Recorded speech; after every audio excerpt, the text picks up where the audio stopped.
Terima kasih Anda masih menyaksikan Bukan Perempuan Biasa hanya di TV Sulsel. Kita kembali ke Ibu Ratna. Nah tadi nih sempat kepotong jeda Iya, iya, iklan iya. Ibu ya. Iya, iya. Tadi dijelaskan mengenai tahun berdirinya dan program-program apa saja sih dari program ini yang sudah berjalan dari awal hingga hari ini Bu? Ya, jadi program yang sudah jalan ini yaitu dia sedekah. Jadi setiap untuk ada DPW ini yang dari Sulsel, setiap hari Rabu, hari Jumat mereka mengadakan program sedekah. Dan yang lain itu ada juga ketumnya ya, ketum untuk program itu sudah mengadakan P3 untuk irigasi. Irigasi itu Iya. di mana tuh? Di wilayah apa? Di wilayah ini ketum sudah agendakan di beberapa provinsi ya. Wah, Ya, luar termasuk biasa. Saya pengen tepuk Tengah, tangan, Bu. Bali ya. Nasional, Bu, ya? Bekasi, ya, Wah, luar alhamdulillah ya. Jadi itu semua sudah dilaporkan dan insya Allah akan adakan seperti bikin keliling lah sudah diagendakan setiap provinsi. Jawa Tengah, Bali, termasuk Sulawesi Selatan. Luar biasa sampai ke urusan irigasi pun ya Iya, dijalankan alhamdulillah, seperti iya. itu ya. Nah, selain program kemudian Sri Kandi, ternyata Ibu Ratna juga ini bergelut juga di partai politik. Ya. Alhamdulillah. Ini boleh ya. tahu nggak di partai apa Ibu dan sebagai apa? Ya kebetulan saya di Kalimantan itu pernah ya, di Kalimantan Selatan pernah kebetulan tinggal di sana dan aktif di organisasi perempuan lah. Oh malah sebelum di Sulsel Ibu Iya, di Kalimantan? ya di Kalimantan. Di sana sudah berorganisasi dan sempat mencalek di sana. Ya kebetulan di sana di PKB. Di PKB. Nggak tahu mungkin dengan kebiasaan saya selalu bersosialisasi sama ibu-ibu terpilih ke atas oleh bupatinya. Wow. Ya bupatinya itu kebetulan Pak Jairullah. Itu di kabupaten apa Bu?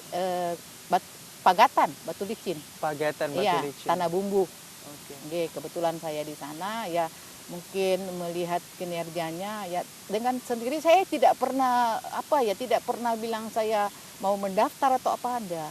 Terpilih langsung. Karena dilihat dari itu masih dengan partai yang sama atau dengan partai yang sudah berbeda Ibu saat itu? Kalau yang dulu waktu sekarang kan sudah di Sulawesi Selatan udah partainya udah beda lagi. Kalau yang sekarang boleh tahu ini apa? Ya kebetulan saya di Golkar sekarang dan sebagai ketua perempuan pengurus perempuan Golkar KPPG. Ya.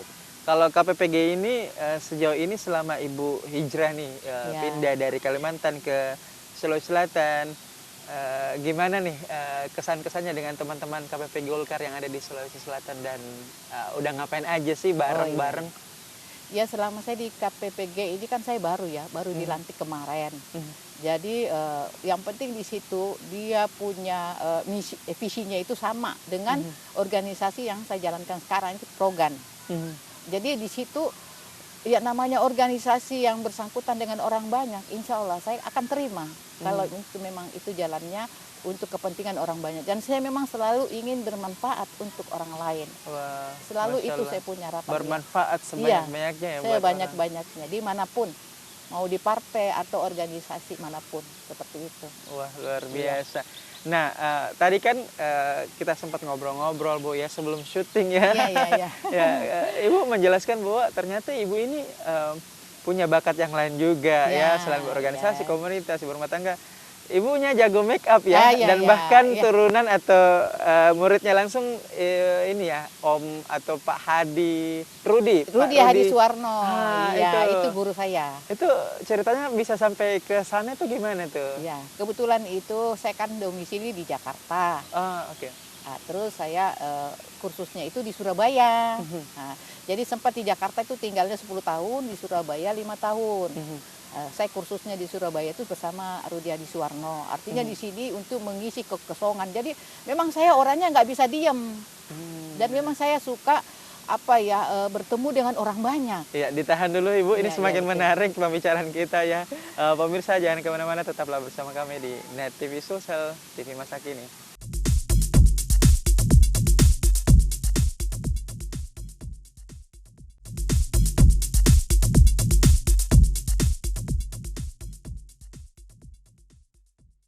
kita tiba di segmen keempat, pemirsa, masih di Hotel Max One ya. Kita langsung ke Ibu Retna aja. Nah, tadi udah berbicara Kalimantan, Sulawesi, terus ada Kota Jakarta selama 10 tahun di sana, pindah ke Surabaya 5 tahun. Terus mengurusi, membidani tentang tata rias kecantikan dengan berguru langsung sama ini ya, Rudi Hadisuwarno yang sangat terkenal itu ya. Betul. Itu tadi dilanjutin dong, Ibu sampai di mana sih? Ceritanya ini saya mengikut suami, ya usaha pertama pindah di Surabaya. Nah, di situ karena suami sibuk, saya di rumah nggak tahu ngapain, jadi saya minta izin untuk mencari kegiatan dengan kursus ini ya, disitulah di Rudi Hadisuwarno. Waktu itu di Jakarta atau di Surabaya? Di Surabaya. Di Jakarta saya malah udah buka usaha. Ya, malah saya udah buka karena saya udah ceritanya ini sudah ada menimba ilmu di Surabaya. Jadi di Jakarta saya udah buka salon. Seperti itu, jadi suami sibuk, saya di rumah. Jadi saya juga suka usaha yang di rumah aja gitu loh. Ya. Seperti salon ya? Iya, salon kan di rumah aja, tapi tetap berhubungan dengan orang, dan memang itu kesukaan saya, berhubungan langsung dengan orang. Pokoknya nggak bisa diem. Iya, nggak bisa diam. Dan saya memang senengnya berbagi ilmu. Di sini juga saya sering memberi untuk teman-teman yang ini, memberi pelatihan gratis. Pelatihan dalam bentuk kecantikan? Iya, artinya kecantikan dalam ada perkumpulan arisan atau apa. Saya kadang memberi arisan di situ, memberi pelatihan itu dalam waktu singkat. Saya kasih ilmu yang bagaimana cara merias, untuk pesta siang dengan pesta malam. Bagaimana cara memakai hijab, bagaimana cara merias diri sendiri, seperti itu. Malah dengan waktu singkat, ilmu yang diberikan ini ilmu daging. Ya. Ini luar biasa, Bu. Saat itu juga kita langsung ke orangnya yang melatih dirinya. Betul. Jadi kalau di saat dia sudah mengerjakan itu, kita sudah menyatakan, oh ini sudah bagus. Nah, di situ. Jadi tidak perlu waktu lama. Ya, saya sempat heran, Bu ya, karena Ibu katanya dari Jeneponto, ya, kemudian pindah ke Jakarta, ya, kemudian Surabaya, Kalimantan, terus ke Sulsel lagi, tempat jadi Makassar itu. Wah, luar biasa nih. Itu suka dukanya pindah-pindah kayak gitu apa, Bu? Ya itu dia, namanya kehidupan kita mengalir ya, terbawa begitu aja. Kebetulan suami yang membawa ke Jawa, Jakarta dengan Surabaya. Kalau di Kalimantan itu setelah sudah ada ini, saya hijrah lagi ke Kalimantan dengan niat ya biasa mencari bagaimana sih namanya kita perempuan mencari usaha untuk lebih baik lagi lah. Berapa tahun di Kalimantan saat itu? 12 tahun. Wah, lebih lama lagi ya. Ya, lebih lama. Makanya saya di sana sudah banyak berkiprah dan banyak berkesimpung. Pernah di Kalimantan ikut di IWAPI. Ya, jadi alhamdulillah. Ikatan Wanita Pengusaha Indonesia. Luar biasa. Iya, di IWAPI. Jadi bukan cuma di Progan, bukan cuma di PKB, Golkar, tapi di IWAPI juga. Iya, di IWAPI. Boleh diceritakan sedikit IWAPI-nya itu seperti apa sih?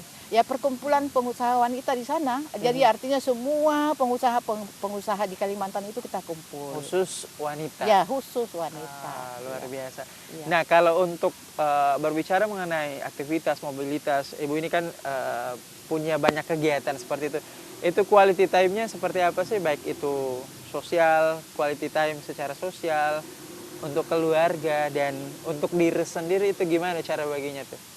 Ya, kalau untuk organisasi kan tidak tiap hari ya, tidak tiap saat. Jadi di mana saya sempat hadir, dan memang saya merasa kalau tidak hadir dalam keadaan saya tidak berbuat apa-apa di rumah, ya saya mengupayakan hadir. Sekalipun asal tidak sakit ya. Nah, terus kalau untuk di rumah ya biasalah, namanya kita yang sudah usia lanjut seperti begini ya, insya Allah kita isi waktu kita dengan sedikit agama ya, mengaji. Masya Allah. Ya, seperti itu ya, bantu anak juga ngurusin cucu gitu. Iya, ada cucu. Jadi kebetulan anak itu kalau uminya lagi sibuk, cucu dititip. Nah itu asal tidak ada kegiatan ya. Iya. Kita akan lanjutkan lagi, Bu Retna, seperti apa kelanjutannya. Jangan kemana-mana, tetaplah bersama kami di Bukan Perempuan Biasa, hanya di TV Sulsel, TV masa kini.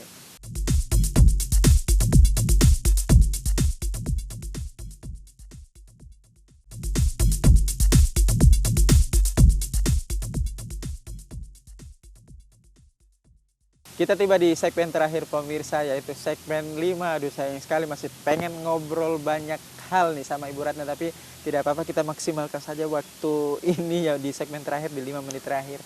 Ya, kita lanjut tadi Bu. Mungkin berbicara mengenai mobilitas, aktivitas, dan apa yang Ibu kerjakan dari dulu, mulai mungkin remaja sampai hari ini, ada nggak pengalaman-pengalaman berkesan yang mungkin susah dilupakan seperti itu yang pernah terjadi dalam hidup Ibu? Iya, kalau soal seperti kejadian-kejadian kayak yang artinya yang meninggalkan kesan yang ini sih biasa aja semuanya. Ya, tidak ada yang istimewa, biasa aja karena saya di sini apa ya, berjalan begitu aja dan tanpa, jadi hidup saya ini mengalir tanpa ada sesuatu yang kendala-kendala seperti. Maksudnya di sini yang nggak ada istimewa itu tidak ada euforia ya, tidak ada kesenangan yang berlebihan, ya, tidak ada. Artinya memang semua dinikmati, ya, gitu dinikmati, ya. Dinikmati. Okay. Tidak ada yang seperti meninggalkan kesan yang itu, ya nggak ada. Biasa aja semuanya, ya. Kalau perasaan saat hijrah atau pindah-pindah itu, apa sih yang membedakan antara kota yang lain dengan kota lainnya Bu? Selama Ibu pindah-pindah mungkin dari kampung Jeneponto kemudian ke Kalimantan, Jakarta, Surabaya, kemudian kembali ke Makassar, apa sih perbedaan setelah ditinggalkan dan kembali ke daerah itu? Ya, jadi saya kalau Jeneponto itu orang tua yang dari sana, tapi saya tidak pernah tinggal di sana di Jeneponto. Jadi waktu setelah habis merit ya, suami memboyong saya ke Surabaya. Nah, di situ ada usaha. Setelah boyong ke sana, entah bagaimana lagi, tiba-tiba ada suatu usaha lagi, kita hijrah ke Jakarta lagi. Nah, setelah Jakarta itu udah berjalan 10 tahun, ya biasalah dalam rumah tangga ya terjadi konflik. Saya balik, sempat balik ke Sulawesi Selatan. Nah, terus di situ saya bersigap untuk hijrah kembali. Memang jadi dari jiwa saya juga memang sudah ada tertanam. Karena kebetulan saya juga anak tentara. Ya, jadi makanya memang sudah tertanam. Ya. Iya, dan karena memang dari baru pindah-pindah. lahir udah pindah-pindah. Betul, betul. Ya. Jadi saya hijrah langsung ke Kalimantan Selatan. Di situ dengan masih status ya single parent ya. Jadi saya berusaha untuk mandiri membesarkan anak-anak. Itu gimana sih rasanya Bu? Sama aja atau beda? Tiap-tiap daerah yang Ibu pindah-pindah itu sama aja atau gimana? Oh, jelas beda lah. Kalau Jakarta pasti kan kita bilang kota besar, otomatis kan lebih banyak ya, terus wawasannya juga beda. Cuma ya masing-masing. Kalau di Kalimantan itu kita banyak lagi kenal sama tokoh-tokoh masyarakatnya lebih dekat. Kalau di Jakarta kan enggak ya, capek lu sampai gue gitu loh, beda. Kalau di daerah deket kita.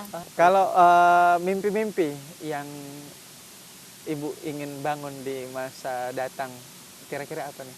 Ya itu semoga tercapai apa yang saya kerjakan sekarang di Sri Kandi Progratan Nasional terwujud. Karena saya mau menjadi percontohan untuk Sri Kandi seluruh Indonesia. Amin. Sri Kandi Progan ya. Jadi saya tuh memberi semangat untuk ketuanya. Ayolah kita ini, karena harapan saya semoga ini Sri Kandi Progan Sulawesi Selatan bisa menjadi barometer atau menjadi percontohan untuk wilayah nasional.